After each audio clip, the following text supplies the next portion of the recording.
नमस्कार दोस्तों, stock market studies में फिर से एक बार आपको बहुत-बहुत स्वागत है। तो आज फिर से आपके सामने कुछ इम्पोर्टेंट कंपनी का अपडेट शेयर करने वाला हूँ, तो इस वीडियो को पूरा लास्ट तक देखिएगा और अभी तक अपने चैनल को सब्सक्राइब नहीं किया तो ज़रूर कर लीजिएगा।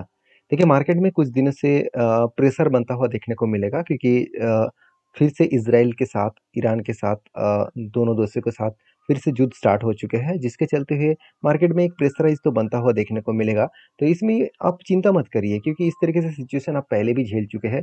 इज़राइल के साथ हाँ, मतलब देखा जाए तो हमास के साथ युद्ध स्टार्ट हुआ था। उसके साथ-साथ रसिया के साथ, यूक्रेन के साथ युद्ध स्टार्ट हुआ था, वो भी खत्म हो गया। मतलब खत्म नहीं, अभी भी चल रहा है। उसके बीच मार्केट में कोई फ़र्क नहीं पड़ा। इंडियन मार्केट लगातार वो हाई करते चले गए। तो उसी सिचुएशन के बेसिस में मैंने कुछ कंपनीज़ के ऊपर ट्रेड को कंटिन्यू करूँगा और इस खराब सिचुएशन में जब मार्केट में गिरावट का माहौल दिखे तब मुझे और भी अपॉर्चुनिटी मिल रहा है सस्ते दामों में कुछ कंपनीज को खरीदारी करने के लिए। तो मैं कहाँ-कहाँ पे एंट्री लिया, किस-किस कंपनी के ऊपर मेरा पोजीशन है, किस कंपनी के ऊपर मैं बुलिश हूँ, ज़रूर मैं आपके साथ इस वीडियो के माध्यम से शेयर करूँगा। तो वीडियो को पूरा लास्ट तक देखिएगा। तो फर्स्ट जो कंपनी है जिसका नाम है ज़ायडस वेलनेस लिमिटेड। तो ज़ायडस वेलनेस लिमिटेड आप सभी जानते हैं ये एक एफएमसीजी सेक्टर से बिलॉन्ग करने वाला कंपनी है। तो बेसिकली कंपनी एक फूड प्रोसेसिंग कंपनी है और इस कंपनी के जो प्रोडक्ट है, वो प्रोडक्ट बहुत सारे लोग जानते भी। इसका सबसे ज़्यादा पॉपुलर प्रोडक्ट है ग्लूकोन-डी। आप सभी जानते हैं ग्लूकोन-डी के बारे में। तो गर्मी का जो टाइम है, इस टाइम में इस प्रोडक्ट का डिमांड बहुत ज़्यादा हो जाता है। तो ग्लूकोन-डी इस कंपनी का प्रोडक्ट है। आप अगर मैं इसका ऑफिशियली वेबसाइट आपको एक विजिट करा दूँ, तो आपको सब कुछ देखने को मिलेगा और आप बहुत जगह पे आप ये भी देख चुके हैं शुगर फ्री।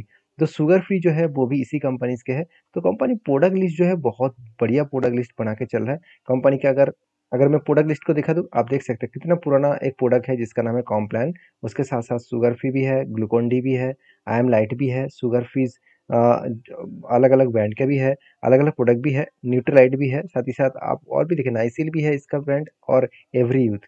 ये सारे प्रोडक्ट्स इसके हैं, ये सारे प्रोडक्ट का ब्रांड इसी के है।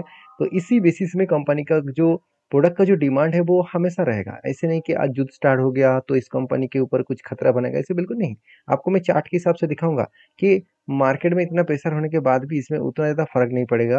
उतना ज़्यादा फ़र्क नहीं पड़ा, उतना बड़ा क्रैश देखने को नहीं मिलेगा क्योंकि एफएमसीजी प्रोडक्ट का यही एक हमेशा पॉजिटिविटी होता है।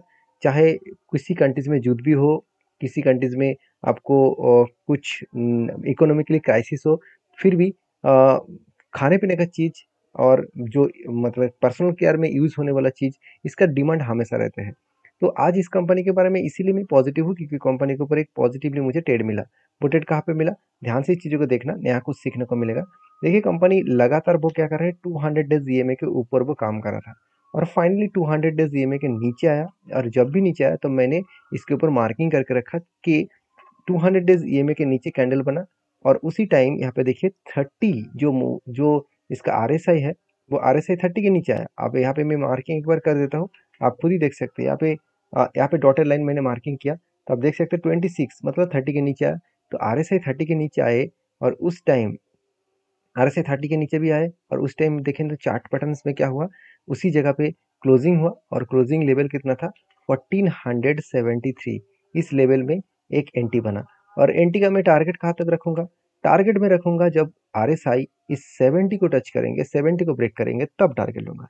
तो फिलहाल के लिए करंट लेवल से मगर जहाँ से एंटी हुआ तब से लेकर करंट लेवल तक देखो तो ऑलमोस्ट ऑलमोस्ट 8.5 से 9% के अराउंड 10% के आसपास रिटर्न कंपनी दे चुके हैं और वो भी ज़्यादा दिन नहीं लगा। सिर्फ के सिर्फ 2 हफ्ते के अंदर ही कंपनी 60 से 90% रिटर्न दे चुके हैं। तो इस तरीके से स्ट्रैटेजीज आप सीखेंगे तो आपको बहुत फ़ायदा होगा। तो हमेशा मैं बोलता हूँ कि मेरे चैनल के माध्यम से सारी चीज़ों को सीखिए। मेरे तरफ से कोई भी रिकमेंडेशन नहीं है क्योंकि मैं खुद के रिस्क कितना लेना है उस बेसिस में मैं काम करता हूँ। आपका रिस्क लेने का कैपेसिटी कितना है उस बेसिस में आप काम करिए, आपके रिस्क को मैनेज करके काम करिए। अगर आप वो सब सारे चीज़ मैनेज करना जानते नहीं तो आपको जो एडवाइज़र है किसी भी एडवाइज़र के किसी भी सेबी रजिस्टर्ड एडवाइज़र से बातचीत करके ही काम करिएगा। तो नेक्स्ट जो कंपनी है उसके बारे में चर्चा करूँ तो उससे पहले इस कंपनी के ऊपर 2 पॉइंट्स मैं आपके साथ शेयर करूँगा। पहली बात, इस कंपनी देखिए शानदार है, इसीलिए इंस्टीट्यूशन भी इस कंपनी के ऊपर कंटिन्यू कर रहा है। चाहे वो एफएस हो, चाहे वो डीएस हो, डीएस के पास सबसे ज़्यादा होल्डिंग्स है और पब्लिक के पास भी होल्डिंग्स है और बाकी प्रोमोटर के पास होल्डिंग्स है। और सबसे बड़ी बात है इस कंपनी के ऊपर जो रिजल्ट है वो आप देखेंगे तो कंपनी का रिजल्ट बहुत शानदार हो रहा था। लास्ट कुछ क्वार्टर्स में कंपनी के रिजल्ट में थोड़ा-सा कमियाँ देखने को मिला क्योंकि कंपनी का सेल्स तो ठीक-ठाक है। एक्सपेंस भी कंपनी जो किया है यहाँ पे एक्सपेंस थोड़ा-सा ज़्यादा हो गया जिसके चलते कंपनी का ऑपरेटिंग प्रॉफिट मार्जिन बहुत कम हो गया था और इसीलिए कंपनी का प्रॉफिट रेशियो भी बहुत कम हो गया। अभी करोड़ों से डायरेक्टली लाखों में आ गया, सिर्फ 30 करोड़ का टोटल यहाँ पे प्रॉफिट किया। इसलिए मैं थोड़ा सा उतने ज़्यादा बुलिश नहीं हूँ, तो मैं छोटा मोटा क्वांटिटी के साथ यहाँ पे कंटिन्यू करना चाहता हूँ। तो बाकी आपकी क्या राय है जरूर कमेंट्स करके बताना। नेक्स्ट जो कंपनी उसका नाम है लाइफ इंश्योरेंस कॉर्पोरेशन। फाइनली वो रेंज लेवल में और वही रेंज में फिर से आ चुके हैं जो लेवल में मैं एंटी पहले भी ले चुका हूँ। तो यहाँ पे वो लेवल कौन सा है, चलो सबसे पहले वो मैं आपके साथ शेयर करता हूँ। ध्यान से देखिएगा, यहाँ पे एक पैटर्न क्रिएट हुआ। यहाँ पे क्या बना, एक कप विद हैंड पैटर्न बना। तो एक्चुअली बेसिकली देखा तो कंपनी का जो लाइफ टाइम हाई था उसी लेवल से देखा है तो एक कप बना, उसके बाद एक हैंडल पैटर्न बना। तो कप विद हैंड पैटर्न बनने के बाद फाइनली यहाँ पे ब्रेकआउट हुआ। ब्रेकआउट होने के बाद वो धीरे धीरे करके ऊपर भी गया था और उसके बाद फिर से करेक्शन हो गया। और मैंने आपको ये भी बताया कि कोई भी स्टॉक अगर लंबा जर्नी करने के बाद, इतना देखिए इतना बड़ा लंबा जर्नी हुआ था, उसके बाद कभी ना कभी तो रुकना चाहिए। तो यहाँ पे क्या हुआ, रुका नहीं। उसके बाद क्या क्या क्या एक बार रीटेस्ट रीटेस्ट किया। तो रीटेस्ट करने का मतलब है जो जिस लेवल को वो ब्रेकआउट किया है, जिस रेजिस्टेंस को वो ब्रेकआउट किया है उसी लेवल तक यहाँ पे एक बार रीटेस्ट करेगा। उसके बाद वहां से वो बाउंस बैक करने का कोशिश करेंगे। अभी देखिए बाउंस बैक यहाँ पे करने से पहले फिर से एक बार एक पैटर्न बन चुके हैं जो यहाँ पे एक बाइंग रेंज का पैटर्न है। वो बाइंग रेंज का पैटर्न का मतलब क्या है, देखिए यहाँ पे 1 2 3 4 5 5 ग्रीन कैंडल बना। इस 5 ग्रीन कैंडल में कंटिन्यूसली क्या बना, एक बाइंग पैटर्न बना। इस बाइंग पैटर्न के हिसाब से मैं बात करूं तो इस बाइंग पैटर्न के टॉप लेवल और डाउन लेवल को मैंने मार्किंग किया। और टॉप लेवल और डाउन लेवल को जब मार्किंग किया तब मैंने देखा कि यहाँ पे नीचे इस चार्ट को, इस नीचे लेवल को टच किया तो यहाँ पे क्या बना, एक एंटी बना। और यहाँ से वो धीरे धीरे करके ऊपर जाने का कोशिश कर रहा है। अगर ऊपर गए तो कहाँ तक मेरा टारगेट रहेगा, मैं फर्स्ट जो टारगेट लेके चलूंगा 1100 करीबन 35 रुपीज़ के आसपास। तो ये रेंज बेसिस में एक टारगेट बना है। और दूसरा जो टारगेट बना वो कहाँ तक मेरा बनेगा, वो बनेगा मेरा टारगेट 1300 रुपीज़ के आसपास। अभी इस 1300 रुपीज़ तक टारगेट को मैं ज़्यादा से ज़्यादा लेके चलूंगा। क्यों, क्योंकि यहाँ पे कप विद हैंड पैटर्न्स का जो रेंज है, यहाँ पे कप का जो रेंज है, इसी रेंज के बेसिस में मुझे यहाँ पे एक टारगेट मिला। तो ये देखिए, ये जो मैं आपको टारगेट बता रहा हूँ, ये टारगेट के कोई मैं आपको बाई सेल करने के लिए नहीं दे रहा हूँ। ये मेरा खुद का एंटी है, मेरा खुद की एंटी में लेके रखा हूँ और उस बेसिस में मैं टारगेट को कंटिन्यू करूंगा। क्योंकि मैं आपको ये सिखाने का कोशिश कर रहा हूँ कि जब भी कुछ इस तरीके से पैटर्न्स बने, आप उसके ऊपर एक बार रिसर्च करिए। क्या इसी तरीके से पैटर्न्स पहले भी बना था, क्या उस पैटर्न्स में टारगेट हुआ था, टारगेट हुआ था तो कितना टाइम तक टारगेट हुआ, और उस टाइम में क्या फाइनेंशियल ठीक सब कुछ ठीक ठाक था। बिल्कुल ये सारी चीज़ देखना चाहिए। तो कंपनी के ऊपर जो फाइनेंशियल अभी सिचुएशन है उस हिसाब से बात करूँ तो कंपनी का सेल्स इस बार हाईएस्ट है और एक्सपेंस को मिटाने के बाद कंपनी का नेट प्रॉफिट भी बहुत शानदार और हाईएस्ट देखने को मिला। अभी एक कमेंट्स में एक दोस्तों ने मुझे कमेंट्स किया कि सर Q4 में क्या रिजल्ट अच्छा खासा आने का चांसेस है। देखिए मुझे जो यहाँ पे फिगर आउट देखने को मिला उस हिसाब से मैं बात करूँ तो रिजल्ट अच्छा आने का चांसेस ज़्यादा है। क्योंकि कंपनी का जो प्रॉफिट अब बिफोर टैक्सेस 45,000 देखने को मिला, जो पिछले बार 41,000 करोड़ के आसपास था। इसका मतलब पॉसिबिलिटी ज़्यादा है इस बार रिजल्ट अच्छा खासा आने का। बाकी यहाँ पे पहले से बोलना बहुत गलत होगा कि रिजल्ट बहुत शानदार आएगा, क्योंकि मार्केट डिपेंड करेगा कि उसके कितना रिजल्ट आएगा।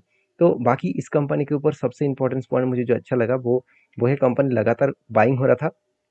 अभी म्यूचुअल फंड ने कुछ क्वांटिटीज यहाँ पे सेल अप करना भी स्टार्ट किया।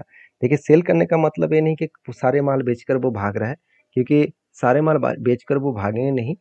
क्योंकि बहुत शानदार कंपनी है और सबसे ज़्यादा मतलब इंश्योरेंस सेक्टर में सबसे ज़्यादा मार्केट शेयर इसी के पास है। तो सारे कंपनी एक साइड में और इस कंपनी एक साइड में, इतने परसेंटेज ज़्यादा भी इसके पास है। तो एक पॉजिटिविटी तो कंपनी के ऊपर हमेशा मिलेगा। तो बाकी इस कंपनी के ऊपर आपकी क्या राय है जरूर कमेंट्स करना। नेक्स्ट जो कंपनी उसका नाम है 5paisa capital.com। देखिए सबसे पहले इस कंपनी के ऊपर मैं टेक्निकली चार्ट पैटर्न्स के बारे में बात करूँ तो बहुत सारे लोगों का मुझे कमेंट्स था कि सर आप इस कंपनी के ऊपर क्या कर रहे हैं। देखिए इस कंपनी के ऊपर मैं जो अभी काम कर रहा हूँ वो इस तरीके से पैटर्न्स बना था, काफ़ी ध्यान पैटर्न्स, और फाइनली ब्रेकआउट होने के बाद शानदार धमाका हुआ था। और टारगेट मिलने से पहले ही आप देखेंगे, टारगेट मिलने से पहले ही कंपनी के ऊपर बिग क्रैश हो गया। तो जब क्रैश हुआ तो मैंने इसका मतलब ये नहीं कि यहाँ पे बेच दिया, मैं कंटिन्यू जरूर करूंगा क्योंकि कंपनी में दम है, कंपनी में पोटेंशियल है। क्योंकि इस रिटेस्ट करने के बाद कंपनी ऊपर जाने का कोशिश तो कर रहा है हाई वॉल्यूम के साथ, और उसके बीच में फिर से मार्केट में कुछ नेगेटिविटी न्यूज़ आ गया, तो जिसके चलते तो हर स्टॉक में गिरावट हो रहा है, इसके ऊपर भी गिरावट होगा। तो इसमें बहुत सारे लोगों का डाउट यही है कि जो मार्केट गिरते हैं क्या उस टाइम एग्जिट कर लेना चाहिए। देखिए मार्केट जब गिर रहे हैं तो उसके रीज़न समझना चाहिए। वो रीज़न यही है कि वो रीज़न कितना टाइम तक रह सकते हैं। जैसे देखिए अभी जो युद्ध के सिचुएशन के बेसिस में इसराइल और ईरान के साथ युद्ध स्टार्ट हुआ है, जिसके चलते ही मार्केट में प्रेशराइज बनता हुआ देखने को मिले। इसी तरीके से इसराइल के साथ रसिया के साथ यूक्रेन के साथ युद्ध स्टार्ट हुआ था, और हमास के साथ इसराइल का भी युद्ध स्टार्ट हो गया था। फिर से इस बार भी इसराइल के साथ युद्ध स्टार्ट हुआ है। तो इसमें कोई फ़र्क नहीं पड़ेगा, मार्केट में कुछ दिन इस तरीके से वोलेटिलिटी रहेगा। बड़े ऑपरेटर माल उठाने के लिए शेयर को नीचे लेके आएंगे, और पब्लिक यहाँ पे डर कर माल बेचकर भाग जाएंगे। तो पब्लिक का मतलब मैं भी पब्लिक हूँ ऑब्वियसली, मगर मैं थोड़ा सा इस तरीके से सिचुएशन में माल बेचता नहीं हूँ, और भी कुछ क्वांटिटी ऐड करता हूँ। तो मैं अभी कोई क्वांटिटी ऐड नहीं किया, क्योंकि मेरे पहले ही एक एंट्री है, जब इस लेवल में टच किया तब एंट्री लिया, और मैं कंटिन्यू जरूर करूंगा। मेरा जो टारगेट है उस टारगेट तक मैं इंतजार करूंगा 815 रुपीज़ के आसपास। बाकी आपके क्या राय है इस 5paisa capital.com के ऊपर, जरूर मुझे कमेंट्स करना, क्योंकि इस कंपनी का परफॉर्मेंस मुझे बहुत स्ट्रांग लगा। क्वार्टरली बेसिस के बारे में बात करूँ, कंपनी आज तक की हाईएस्ट सेल्स इसी बार जनरेट किया, और कंपनी का नेट प्रॉफिट भी देखिए 15 करोड़ तक पहुंच चुके हैं, जो 1-2 करोड़ के आसपास हो रहा था।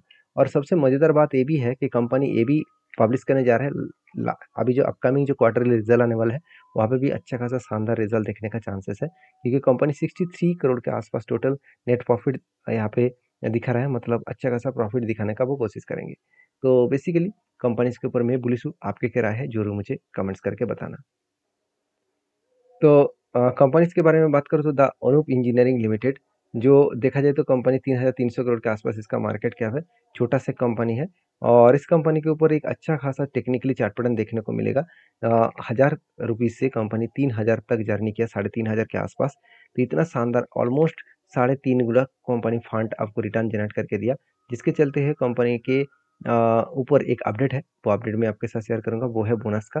कंपनी 1 के बदले 1 शेयर बोनस देने वाला है, और वो भी 23rd of अप्रैल में कंपनी आपको बोनस देने वाला है। तो प्लीज़ इस कंपनी के ऊपर एक बार रिसर्च करिए, उसके बाद काम करिए, और वीडियो में जानकारी अच्छा मिले तो प्लीज़ लाइक करिए। मिलते हैं नेक्स्ट वीडियो में। और हाँ, जाने से पहले मैं रिक्वेस्ट करूंगा, मेरे वीडियो में कोई भी बाई सेल का रिकमेंडेशन नहीं है, क्योंकि मैं कोई सेबी रजिस्टर्ड पर्सन नहीं हूँ। तो प्लीज़ सारी चीज़ों को समझ कर सीख कर काम करिएगा, खुद के रिस्क के हिसाब से काम करिएगा। मिलते हैं नेक्स्ट वीडियो में, तब तक के लिए धन्यवाद।